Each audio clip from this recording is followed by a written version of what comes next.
I have a confession to make. I like Kiss. If I'm sitting at my desk, I sit Paul on there. Well, in this context, actually, I'm talking about the method. Keep it simple. Stupid. So today what we're going to talk about, as far as keeping it simple, is when you work on writing and learning guitar licks, use the ones that are portable, that you can use all over the neck without having to learn all kinds of different shapes, patterns, and motions with your hand that are repeatable easily. That's what we're going to talk about today, and welcome to Music with Marky.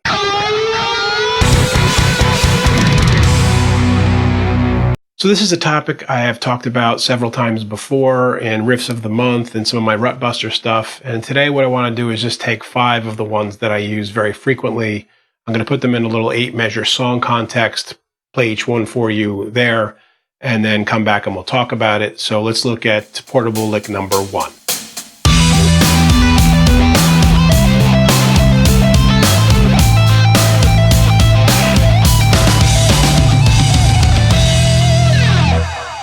Okay, that first one there is the first of 2 cross-picking licks that we're going to go over. This one is the easier of the 2 because it doesn't require you to use your right hand to pick every note. You have hammer-ons and pull-offs there.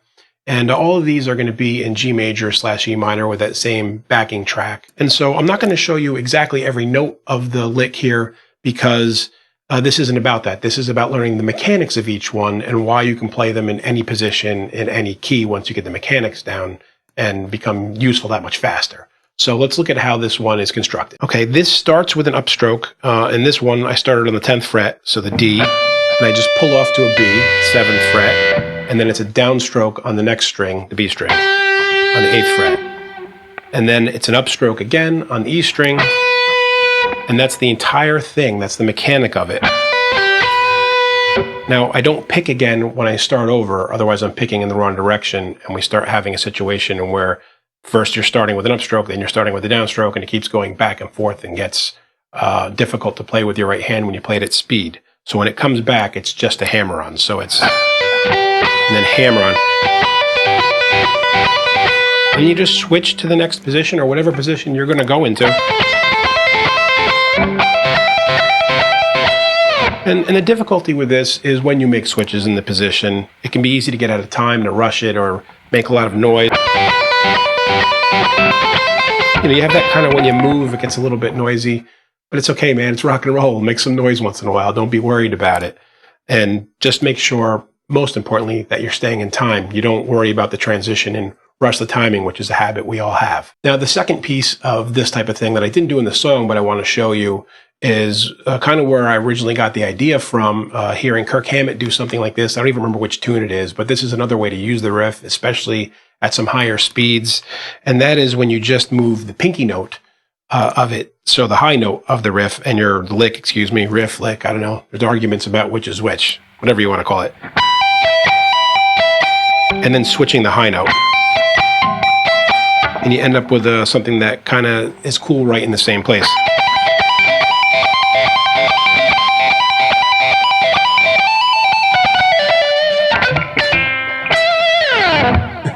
So that's just kind of a variant on it that you can do. Let's look at the second cross-picking thing that we're doing, which is a little bit more difficult for the right hand now. Number 2.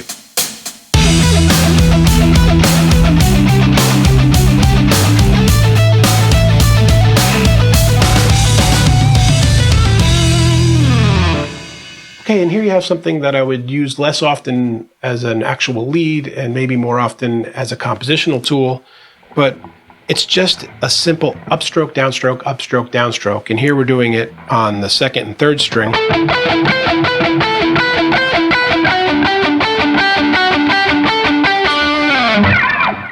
And it's just a very simple matter of knowing, again, scales in pairs of strings, working your way up and down. I could do it through the tops of the modes here. If I'm at the top of G major, skip a couple positions.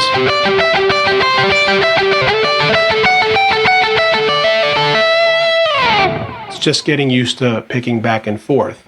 And again, an extra little with this is that you can not do just one note on the low pivot note, if you want to call it that. I can do something where I play twice. And that's 2 downstrokes, by the way. That's up, down, down.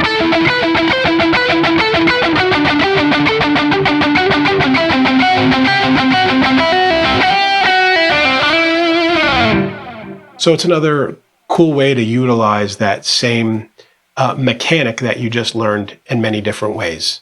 And now I'm going to get on to the third thing, which pushes me into some little bit of a ridiculous speed kind of riff. Let's see if I can pull it off. Number 3.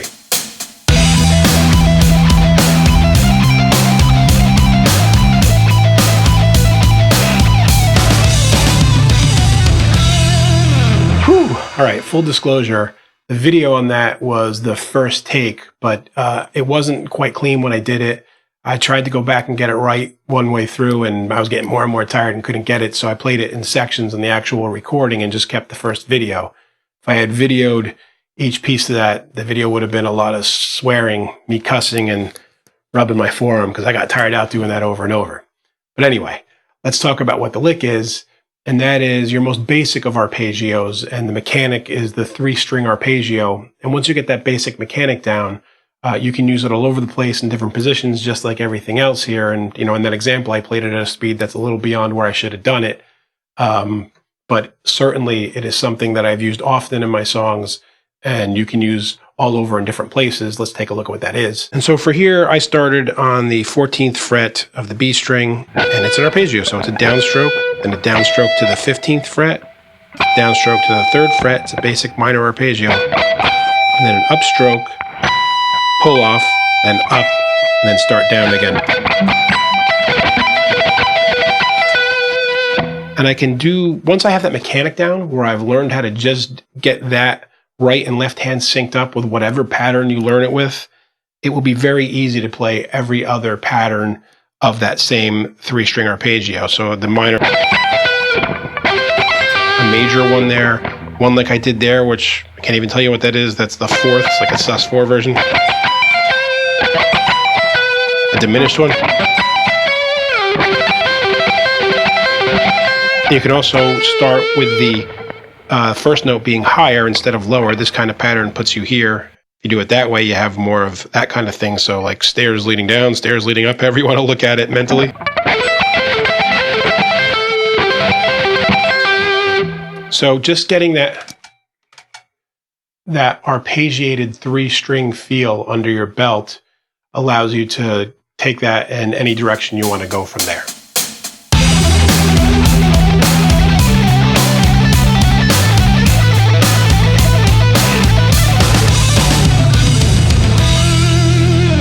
Okay, this fourth one I talked about before in one of my riffs of the month, and this is something that was just an exercise, a picking exercise for me, but I found it works in context of a lead or even a compositional tool, and it was just to get alternate picking going. So I start with an upstroke on the 1st string, and then it's a downstroke, down, up, down, down. So, and it's just repeating that. Got a double pick in there. So one of the things you'll learn when you do this is that you have to angle your pick at about 45 degrees to get it to work right. If you try to keep the pick flat to the strings, you're going to end up not being able to pull it off at speed. And you see in the example that I did there, I employed some dynamics as well. I didn't just stay with the muted. I started taking the muting off and playing it more intensely as I went, so it had more of a musical quality to it.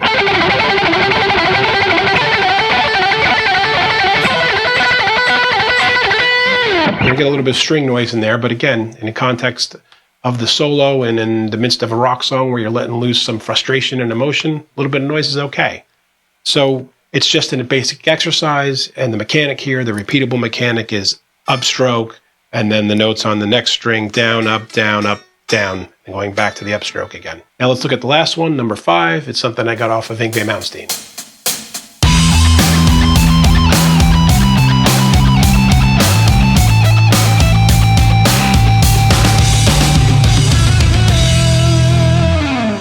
And this one was just a basic pivot point on the high string.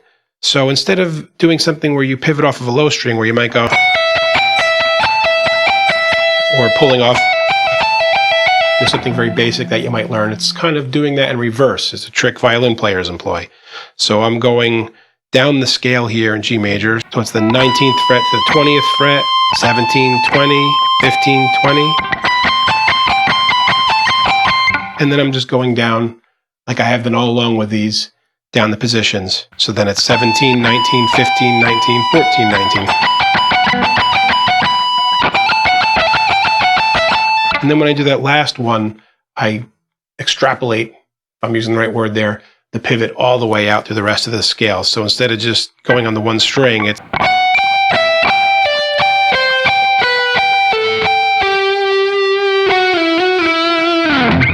which is something you can do in and of itself. If you just want to do something that doesn't move through all the positions, just do it. And so there you have 5 portable licks based on mechanics that are repeatable in any position. There's tons more of these things, but these are the 5 that I tend to use the most frequently. And I just kind of wanted to get it in your head that when you're writing licks and coming up with things, if you want to be able to use them in improvs and use them in all different keys and reuse them and get a lot of mileage out of them, think about something that has repeatable mechanics and not just something that fits in one very specific instance, unless it's just musically what you really want there. So I hope this all made sense to you guys and you get a lot out of it. And if you have any questions or comments, please leave them below. I get back to everybody as soon as I can. And until next time, guys, keep making great music. Hey friends, don't forget to subscribe and turn on notifications. It makes the whole world better.